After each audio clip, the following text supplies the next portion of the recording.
This is music, and these are 10 pieces of album cover artwork that are just weird or bizarre.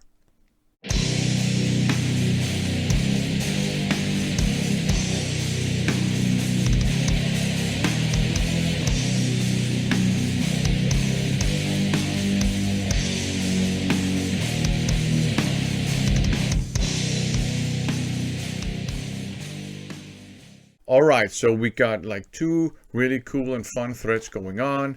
We got 10 awesome pieces of cover artwork that aren't Iron Maiden, and then 10, pieces of cover artwork that are so bad they're good.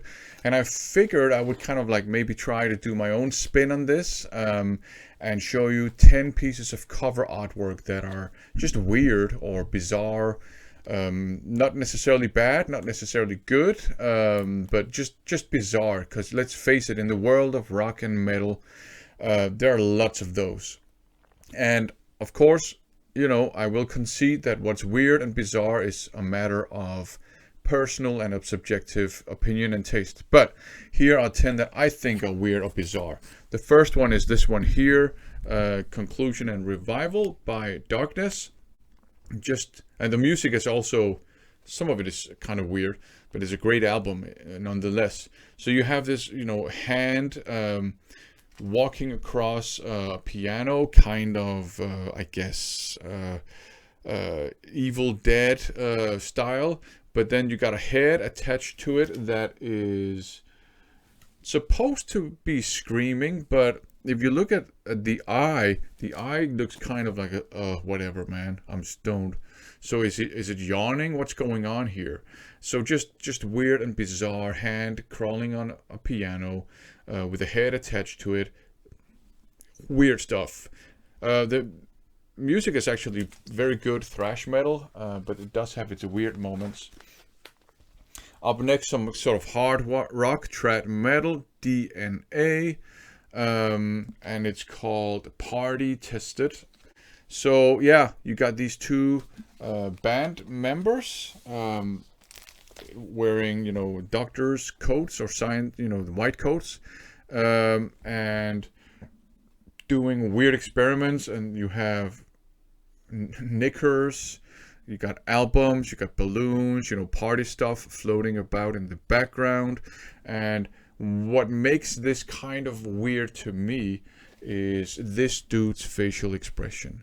He obviously looks like he doesn't know what's going on. He looks maybe surprised. Did you catch him? Maybe he's really just making some kind of cocktail that spiked or something. You caught him doing that? Have no idea. The other guy, of course, with a kind of filthy Phil kind of look to him, which is also kind of very weird. So yeah, very strange piece of cover art. It's pretty enjoyable, I would say. Heavy metal with a progressive feel to it, so that's nice.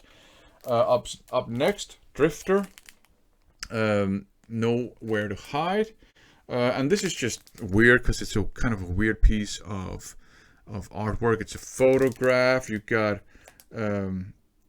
I guess two members of the band. Well, actually, just one member of the band, who, I don't know, somebody kicked his shin or something.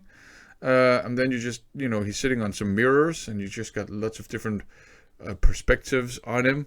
And that's pretty cool, actually, sort of the mirror kind of effect.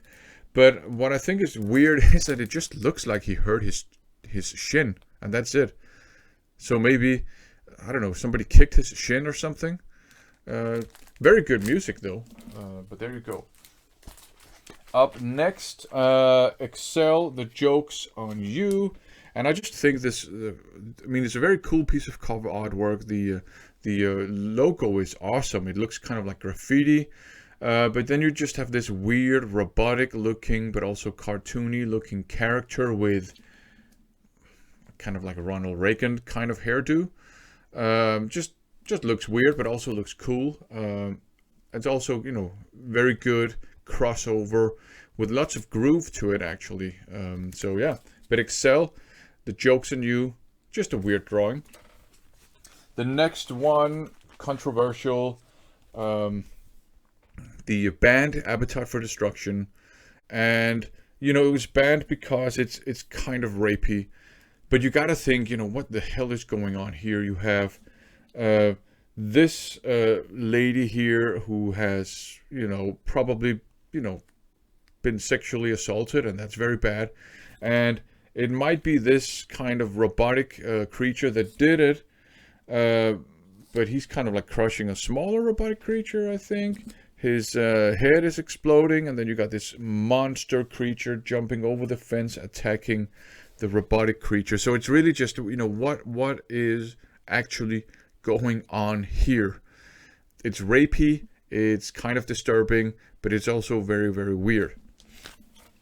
And it's a very good album if you can live with Axl Rose's vocals, which they do, to be honest, sometimes get on my nerves.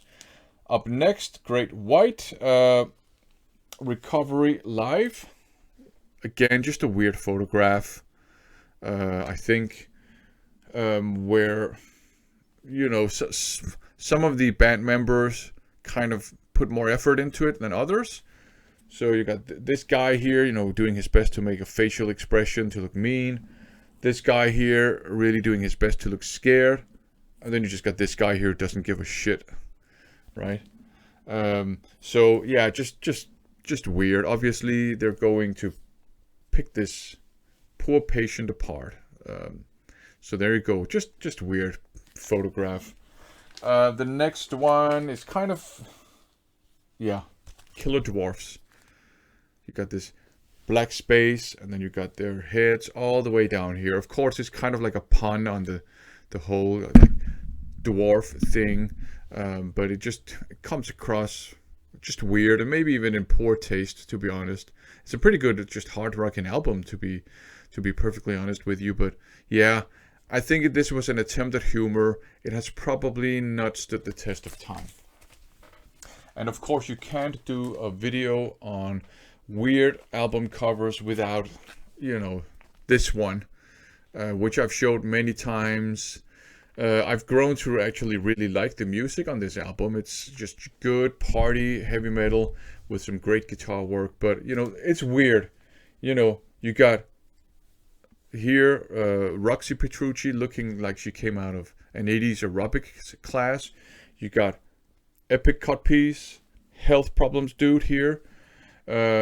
You got Maxine Petrucci, who looks like she couldn't really decide exactly what style of clothes to wear, so she just threw everything on. So she's got everything from, you know, some lingerie to some boots, and, you know, weird. And then you got this sort of the raw, earthy sexuality of this guy. Just super weird album cover, super cheesy, but that's the charm of it as well.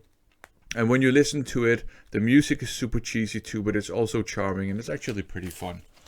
Up next, this is an album cover that's so weird that it's so bad that it's so good. Heavy Metal Bulldozer by Metal Lucifer.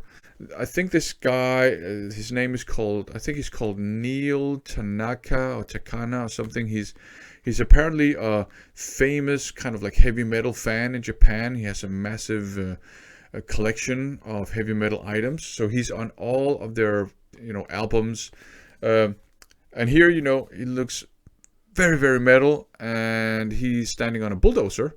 So yeah, kind of cheesy, kind of cool, kind of weird, but also kind of not weird because it's heavy metal and it's a bulldozer.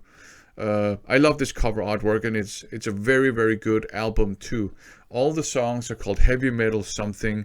So you have Heavy Metal Bulldozer, you have Heavy Metal Mountain, you have Heavy Metal Wings of Steel, Heavy Metal Demons, and so on and so forth. And I gotta tell you, the chorus for Heavy Metal Bulldozer, there's nothing more just gratifying than singing along to that. Up last here, the Ed Repka piece that nobody talks about, Violent Playground, Thrash and Blues.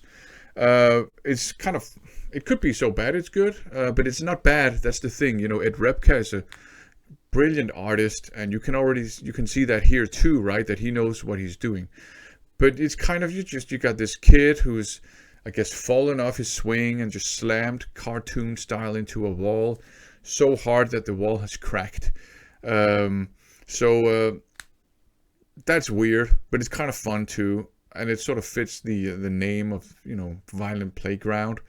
It's a pretty fun release, actually, kind of like thrash metal with some blues sections injected into it. So yeah, these were 10 pieces of album cover art that were, in my opinion, just weird and bizarre. Thanks for watching.